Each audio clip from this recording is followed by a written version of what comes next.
Joanie Champoux, tu es agente au développement de la municipalité de Barrault. Ça fait combien d'années que tu fais ça? Ça fait vraiment pas longtemps. J'ai obtenu mon poste en février. Avant, j'étais dans le domaine de la fiscalité dans une institution bancaire. J'ai aussi fait des études en arts et lettres cinéma au cégep de Rouyn-Noranda. Et dernièrement, j'ai un cours en production maraîchère biologique, un AEC au cégep de l'Abitibi-Témiscamingue. C'est quoi qui t'amène à t'impliquer dans une municipalité, à son développement, entre autres? Je vous dirais, l'emploi pour moi était idéal. OK. Puisque je touchais à tous les aspects de toutes mes formations que j'avais déjà acquis. Puis, dans le fond, je voulais m'impliquer parce que je trouvais que la ville faisait bien les choses, que les gens participaient beaucoup. Et il y avait beaucoup d'organismes aussi qui soutenaient le développement de la ville. Donc, je sentais que le poste m'appelait, comme qu'on pourrait dire, et j'ai postulé sur le poste. Donc, uniquement depuis février 2024. OK.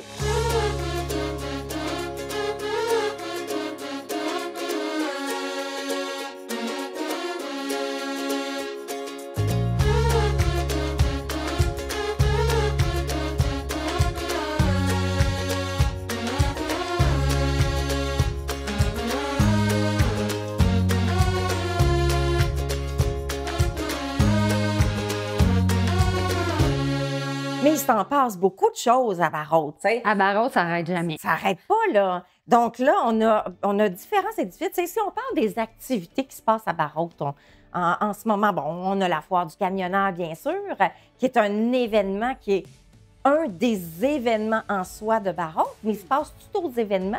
Oui, il y a plusieurs événements de financement, comme le service incendie ont un OBNL avec les jeux d'eau. Eux, ils achètent soit des équipements pour le parc pour les jeunes, soit le skatepark, le développement des jeux d'eau au parc de la foire.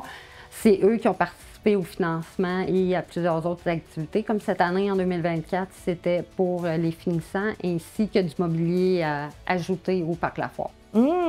Fait que donc, la communauté s'implique à l'intérieur pour pouvoir participer au développement de sa municipalité.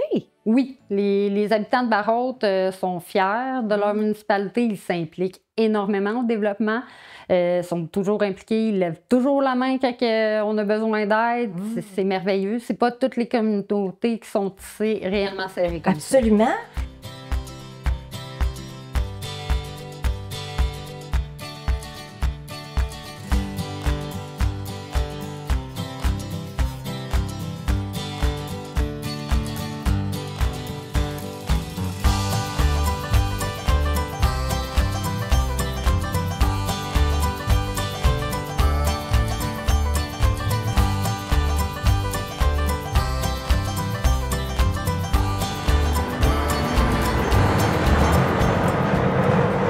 Éric Bourque, président de la foire du camionneur.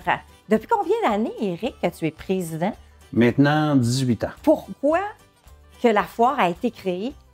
Bien, en fait, c'est toute une histoire. Les gens de Barrault cherchaient une occasion de financer l'aréna de Barrault. OK.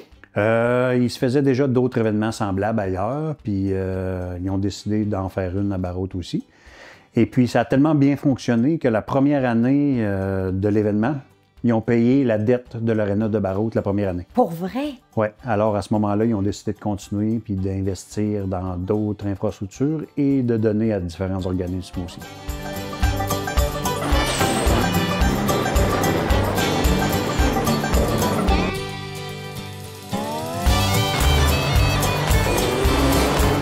Mais pourquoi camion? Est-ce que c'est parce que c'est un endroit où il y a beaucoup de camionneurs qui passent dans Barrault?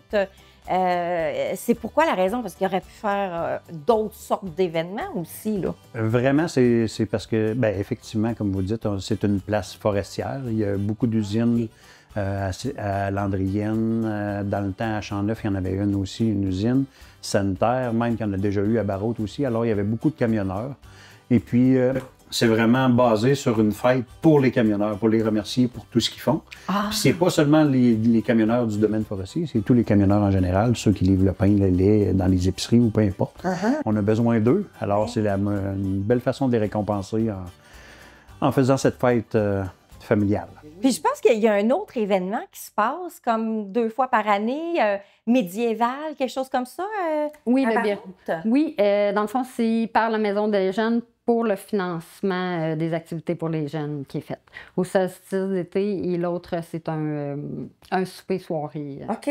Fait que donc, en fait, si je comprends bien, c'est que tous les événements sont impliqués dans une cause pour pouvoir lever des fonds à des causes. Oui, Puis exactement. c'est lever des fonds pour la municipalité à son développement, à son plein potentiel. Oui, exactement.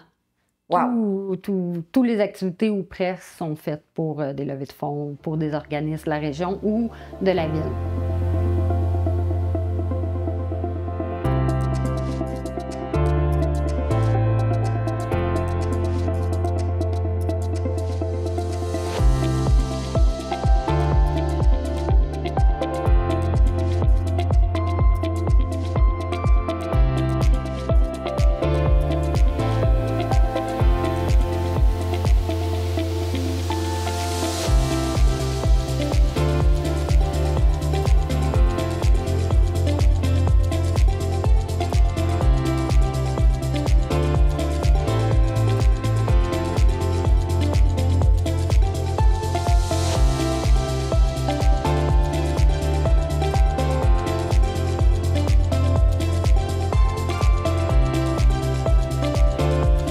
Début, là, si on parle de l'histoire, de l'historique en soi de la foire, est-ce que ça l'a changé au fil des années? J'imagine, c'est sûr que ça l'a évolué, mais on parle de combien de personnes du début à aujourd'hui, combien qu'on attend de personnes? Ah, je vous dirais que c'est sûr qu'au début, c'était beaucoup municipal puis un petit peu des alentours, là, OK.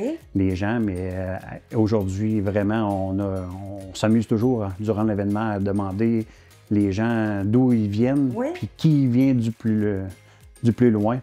Puis je vous dirais qu'à toutes les années, on a des surprises. On a eu des gens d'Autriche, de Finlande, d'un peu partout qui sont... Oh, oui, il y a des gens qui sont venus en visite, qui ont entendu parler, puis qui sont venus voir l'événement.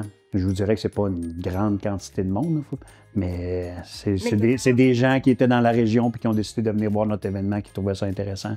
OK. Puis je vous dirais que ça fait des gens surpris de voir un événement comme ça. Bien, j'imagine parce que moi, pour l'avoir vécu une fois, et d'ailleurs, mon chapeau ici, il vient de la foire du camionneur, mais dans les années 2000, me semble, là, que j'avais acheté ce chapeau-là. Et puis, sauf qu'au niveau des activités, ça amène énormément de développement économique, non pas seulement pour Barrault, mais pour Val-d'Or, probablement, Amos, ça doit quintupler, là. Il y a du monde qui doivent dormir, manger, tout ça, là. Durant l'événement, effectivement, il y a tellement de gens qui se déplacent, des gens de l'extérieur. Alors, les motels partout à Val-d'Or, Sainte-Terre, Amos, c'est pratiquement plein à toutes les années durant notre événement. Même que pour nous, pour nos artistes puis nos agents de sécurité, on doit réserver tôt parce que sinon, on manque de place pour nos agents de sécurité. Fait que c'est sûr qu'il y a beaucoup de développement. Ces gens-là mangent en ville aussi. Je parlais à un de mes amis qui avait un dépanneur dans le temps à Barrault, qui aujourd'hui est plus propriétaire, mais il disait qu'il faisait près de 30 % de son chiffre d'affaires durant l'événement. Ça vous donne une idée que... C'est impressionnant de savoir ça, parce qu'une communauté qui s'allie et qui s'unit ensemble pour pouvoir développer ensemble sa municipalité, quand on est une seule personne, c'est difficile, mais quand on est avec plein de monde, ça avance plus rapidement. Vraiment plus rapidement. Puis les gens de Barrault, ils savent s'allier à une cause. OK. C'est très important de dire, s'il y a une cause qui touche toute la population, généralement, toute la population participe à la cause en tant que telle. De mettre de l'avant les gens ou les jeunes, les infrastructures pour les jeunes, ils sont toujours présents. C'est vraiment merveilleux. Est-ce que tu as vu ça beaucoup ailleurs, des municipalités qui se mettent à la gang de même? Non, vraiment pas.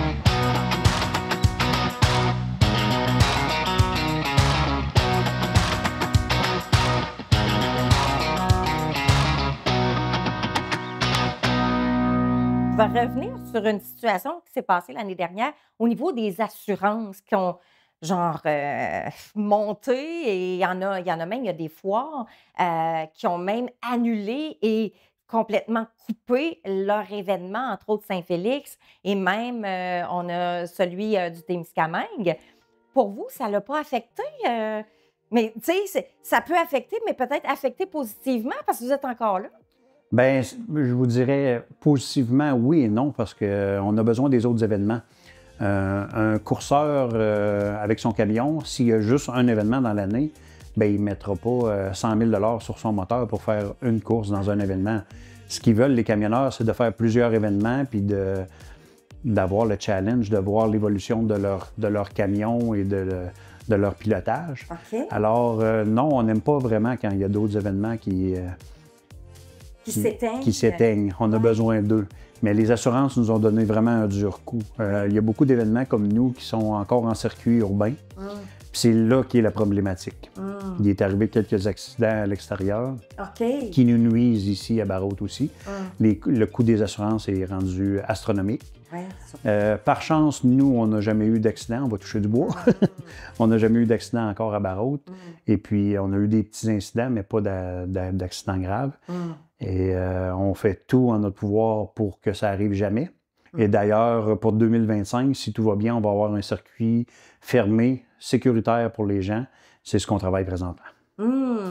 On sait que la foire du camion, il y a un endroit, j'imagine, dans la municipalité où ça se passe. Là. Est-ce que c'est sur la route de la MTQ que ça se passe, vous, la foire, ou c'est une route complètement à part? C'est une route à part. Nous, c'est la rue principale. OK. C'est une chance parce qu'à Notre-Dame-du-Nord, c'est un peu à cause de ça. Eux, c'était une route du ministère des Transports du Québec. Les exigences étaient vraiment très hautes de la part du ministère et des assurances. Alors, c'est pour ça qu'eux n'ont pas d'événement cette année, malheureusement. Pour 2024, on sait que, bon, il y a un événement là, qui se produit là, au mois début septembre, je pense, hein, la foire du camionneur. Vous attendez combien de monde? Bien, si on se fie aux anciennes études d'achalandage, on est à tout près de 75 000 spectateurs durant le week-end.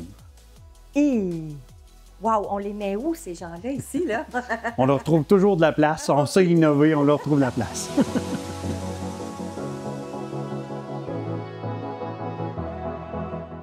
Vous n'avez pas juste des activités, des événements, mais vous avez un endroit qui est un grand attrait touristique. On parle du monde vidéo, là. Oui.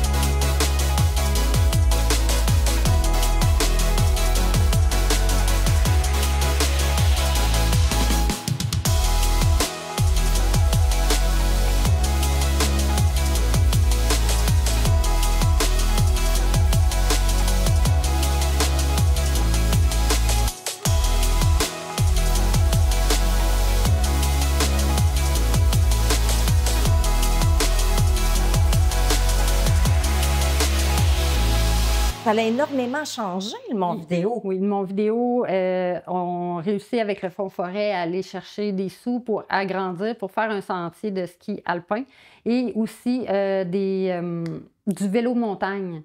Ah oui? Oui. Pour l'été? Oui, pour l'été. OK. Pour l'été et l'hiver. L'hiver aussi? Oui, OK. le vélo de montagne, ça fait aussi l'hiver OK. dans les pistes. Oui.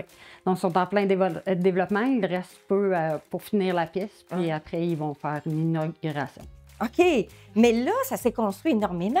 Tu sais, dans mon temps, quand j'étais enfant, il n'y en avait pas de bâtiment à part un endroit où tu allais, c'était un genre de cafétéria. Mais là, il y a différents bâtiments. C'est très touristique. Tu sais, ça, on dirait une petite Suisse, là. Oui, oui, puis il y a des chalets. Il y a aussi des condos que c'est des habitants qui louent en période estivale quand ils ne sont pas là pour la période estivale. Ah, OK. Oui, il y a aussi eu des chalets. direct sur le site du Mont Vidéo qui ont été construits. OK. Puis l'été aussi, il y a un camping qui est accessible, juste en arrière du Mont Vidéo, où il y a une plage où les gens peuvent venir quand même en été. OK. Mais il y a quand même une effervescence qu'on voit au Mont Vidéo parce qu'il y a encore beaucoup d'espace qui semble vouloir être construit aussi. Est-ce qu'il y a des plans futurs? Est-ce qu'on connaît des choses? Non, malheureusement. J'aurais bien aimé vous donner un scoop, mais non, malheureusement. Mais oui, le Mont Vidéo veut s'agrandir, c'est clairement dans ses priorités, et aussi diversifier son offre.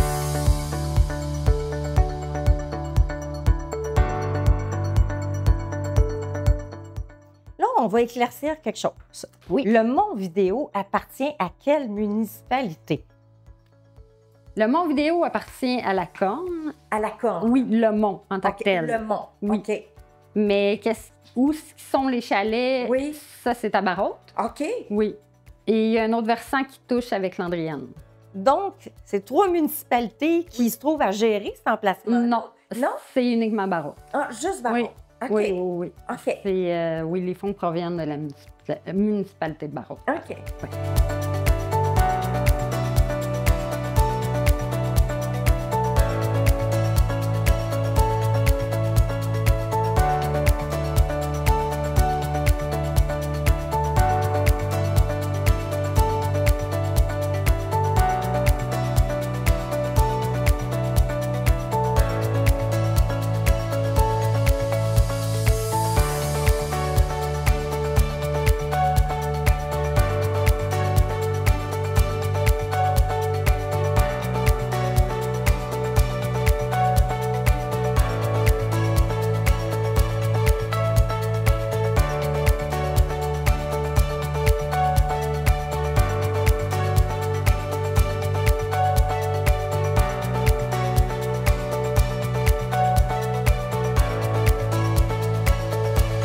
Maintenant, si on parle il y a beaucoup d'infrastructures, ça se développe beaucoup à Barrault. Vous avez même des terrains à vendre, hein? Oui. Des terrains résidentiels où les gens pourraient trouver un endroit à vivre et qu'il y a plein de commodités quand même. Oui. Les terrains sont à 1 $ du pied carré. 1 $ du pied carré. C'est pour des maisons, des duplex ou des 4 logements. OK. C'est un quartier qui est à développer. Il y a aussi un espace qui est réservé pour construire un parc. Okay. Oui, on a beaucoup d'infrastructures. On a le service incendie, on a la bibliothèque, le CLSC, on a les ambulances, on a quoi d'autre? On a une serre. Il y a un marché public aussi. Il y a un marché là? public que le terrain est offert par la paroisse. Mm-hmm. Mais on a tous les parcs, là, tu sais, terrain de baseball, il y a du tennis, il y a un skatepark. Skatepark, tu me parlais que vous aviez fait la manchette d'un magazine. Oui, dans le fond, j'ai fait faire une soumission par une entreprise de Montréal pour un achat d'un autre type qui allait aller dans le parc. Mm-hmm. Et puis, elle me disait qu'elle avait trouvé le skatepark dans The Greatest Canadian Skatepark. OK. Et ça veut dire quoi? On est dans les meilleurs au Canada. Meilleur skatepark. Oui, on a été nommés, oui. OK. Oui. Ça veut dire qu'il y a un jury Qui est déterminé par des skateurs professionnels. Wow! Oui. Wow! Ils ont gagné, ils ont bien fait. Félicitations quand même! Oui, le skatepark est très apprécié aussi par les entreprises locales de skate, comme Skate Abitibi, qui nous disaient que c'était un des meilleurs OK. pour pratiquer. Oui. C'est exceptionnel. C'est très exceptionnel. Dans le fond, les gens de Barrault n'ont pas nécessairement besoin de sortir pour avoir des activités ou pour profiter du plein air. Le plein air nous entoure, puis on a toutes les installations. Comme vous disiez, on a baseball, on a tennis, on a la bibliothèque qui offre aussi des activités pour les jeunes avec le réseau Biblio. Donc, une fois par mois, il y a des comptes à la bibliothèque. Sinon, on va avoir des pièces de théâtre. On a une maison des jeunes, on a une pharmacie, on a une épicerie, 3 dépanneurs, 3 stations de service. Il y a des restaurants aussi. Il y a 2 restaurants, oui, en effet. Donc,